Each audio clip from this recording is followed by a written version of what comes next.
Hey everybody, and welcome to this little fireside chat with Dave Catt from Kia, the product manager for the brand new PV5. Dave, welcome to the channel. Thank you, Paul. Great to be here. Yeah. Thanks for coming to see us today. Well, do you know what? What a wonderful setting, first of all, and we're in a little side room here in the Powder Mills Hotel, and I would recommend it. It is a nice place to be. But more importantly, we are here to talk about the PV5. The PV5 is the new van from Kia. Yep. Are you excited for this? I think we're very, very excited. It's a new chapter for us. Obviously, commercial vehicles in the UK for Kia is a new thing, but globally, we've done commercials for a long time. But the LCV market is a really fascinating journey for us. It's a market that's got great potential in the UK, and of course, we're seeing that transition to electric, and that is growing all the time. And we've done a really good job as a brand on electric cars, so electric van seemed to be that next logical step for us. So we're really excited about it. Yes. Well, and that was what made me excited about the PV5, because you have done such a good job on the electric cars. My favourite car, and yes, I have one, is probably the Kia EV9. Again, PVs, all and EVs and whatever. But yeah, the EV9, I love that car, and there is a video on the channel that you can kind of look at it there.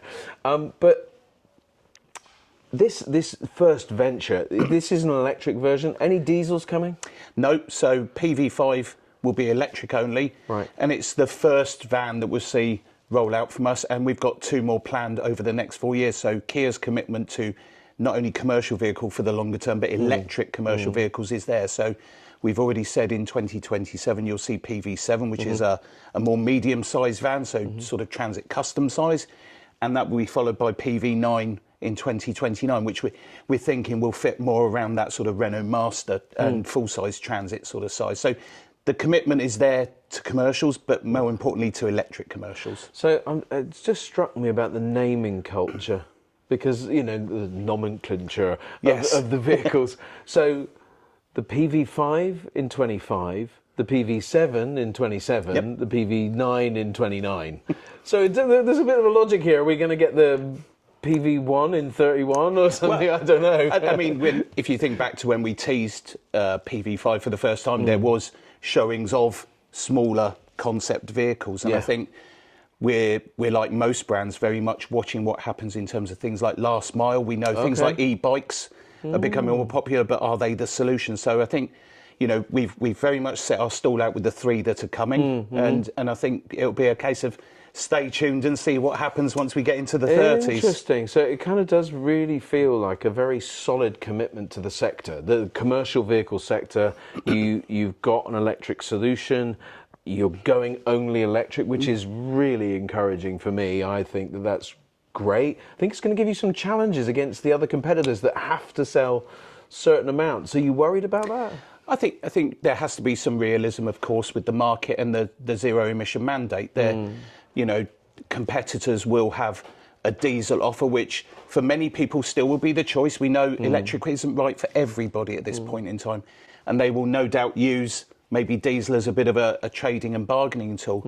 I think for us, being electric only, though, it gives us the opportunity to have very honest conversations about electric. And whilst we might not be able to satisfy a whole fleet immediately, we want to get on the journey with these fleets and help them with that transition, because if you run 200-300 vans, if you don't start transitioning now, you're going to be in a bit of pain in 2 or 3 years' time when you've suddenly got to do 300 in one go. So we want to grow with these fleets. Yeah.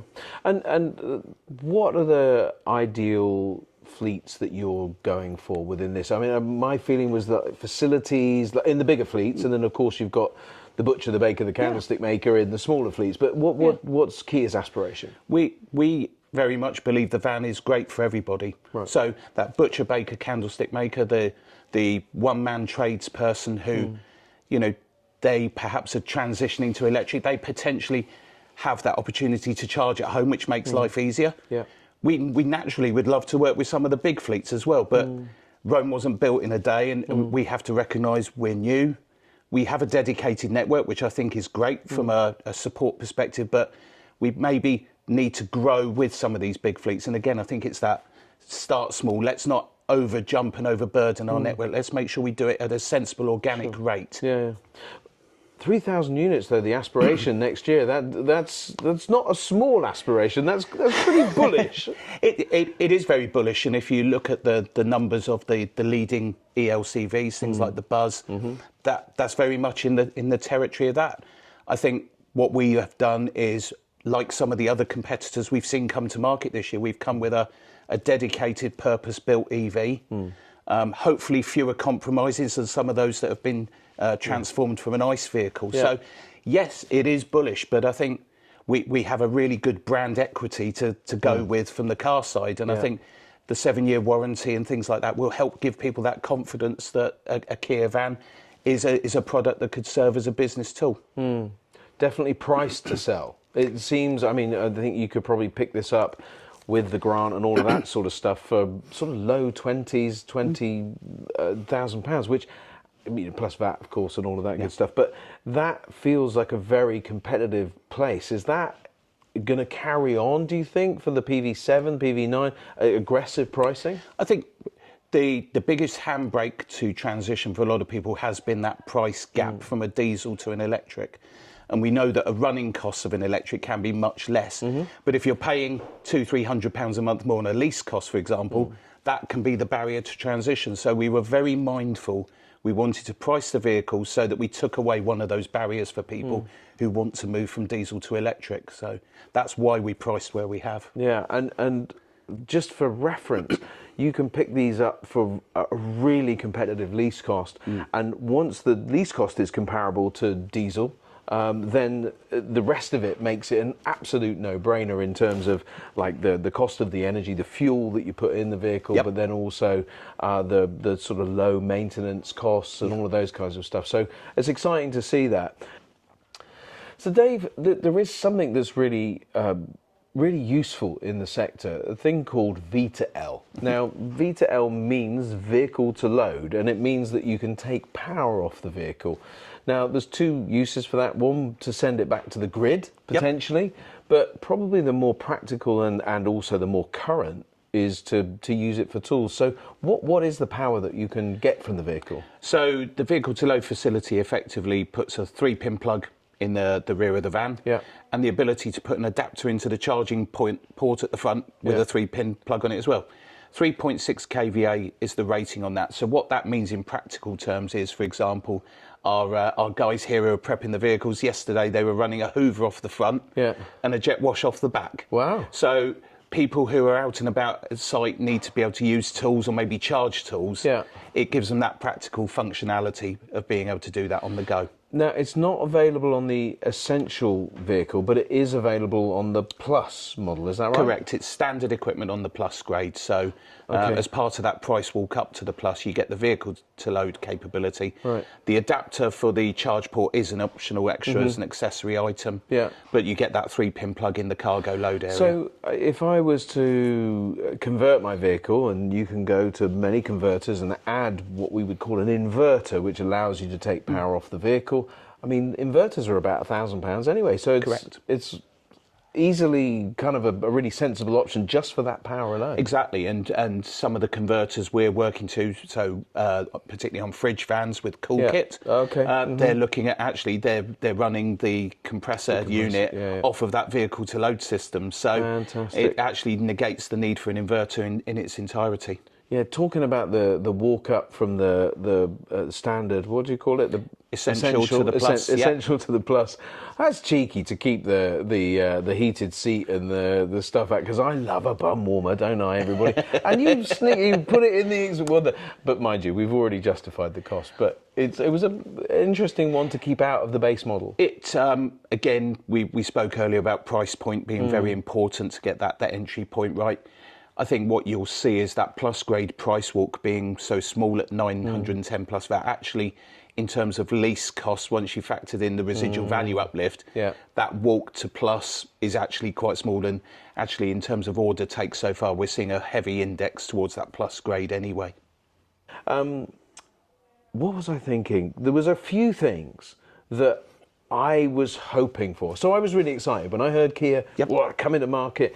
One of the things, and this is a technical difference in charging, is that 800 volt. I was really, because my car, I've got a Hyundai Ioniq 6, but same family. Yep. A lot of similarities, but that 800 volt charging means that you can get that charging from 10 to 80% down to, you know, sub 20 minutes, maybe 18 minutes. And some of the bigger fleets are really crying out for that ultra high speed charging. What was the thought process that meant that it didn't come with this vehicle? It's still high speed charging though. Yeah, and it is. And I think if you use our car range as an example, you'll see the 800 volt is reserved for those higher end models like the EV6 and EV9, and the EV3 and EV4 are 400 volt as well.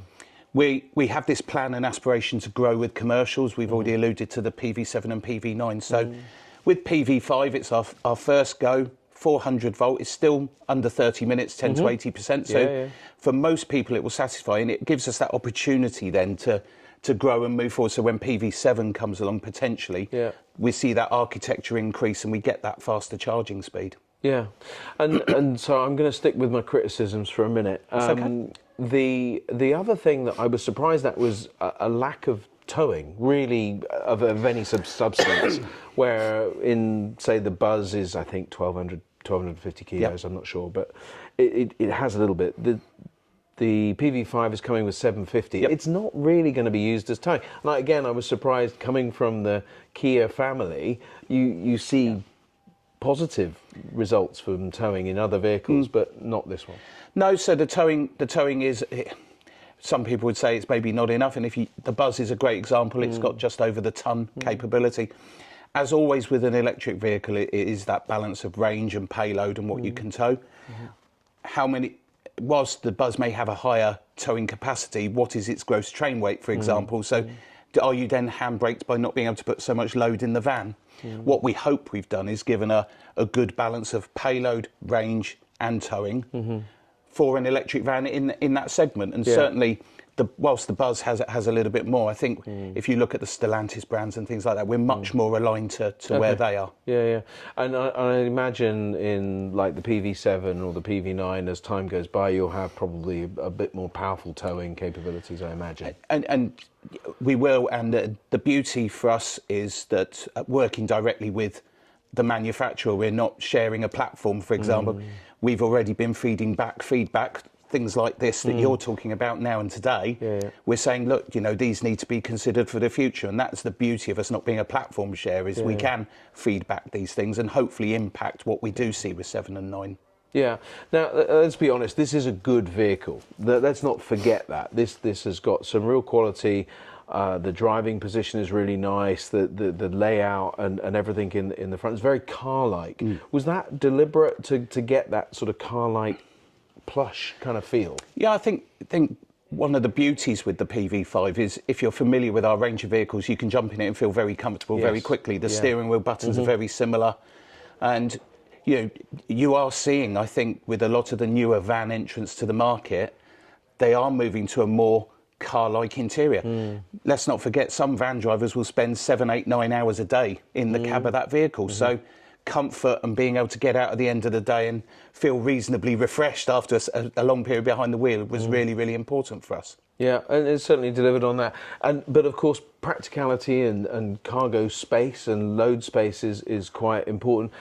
It's fair to say that the rear doors, as you open up, there's a few intrusions and a few little bits and pieces. What's been the feedback on that, and how do you imagine that changing in the future? So, yes, you're absolutely right. When you open the back doors, there is the additional intrusion. So we have the wheel arch and then the suspension. And that's been done by design, because what we wanted to do was to get that very low step height. Right. And whilst on the H1 version that you've seen today, that maybe doesn't seem so important, when we get the high roof version next year, so you're actually able to stand in and stand up, that low step height will then pay dividends. You can still get a Euro palleting sideways between the suspension pieces, and we do offer a flat floor option that raises it slightly with drawers underneath. So we have some alternative options for those who would prefer a fully flat floor. going forward, PV7 being a bigger vehicle, certainly the mocks we've seen so far would suggest we just have the more traditional wheel intrusion, and we don't have that suspension where it's a larger vehicle. Yeah, and you'd need to have that 1220 betwing the wheel arches in that size of vehicle, wouldn't you? Can you fit a sheet of plasterboard in? Will be the eternally asked question. Well, it's good that that's on the agenda, and I'm looking forward to it. So I've got to say, just that, you know, for a first effort and the dealer network opening up, this is a really good quality van, and I love the fact that it's really coming to cause mischief with the other manufacturers that have been around this for a long time. It's time to wake up, and so just from me to Kia, well done for a great first van, and I look forward to seeing you at the PV7 launch or the PV9 launch. Well, thank you for being so kind about our van. We're looking forward to it. Okay.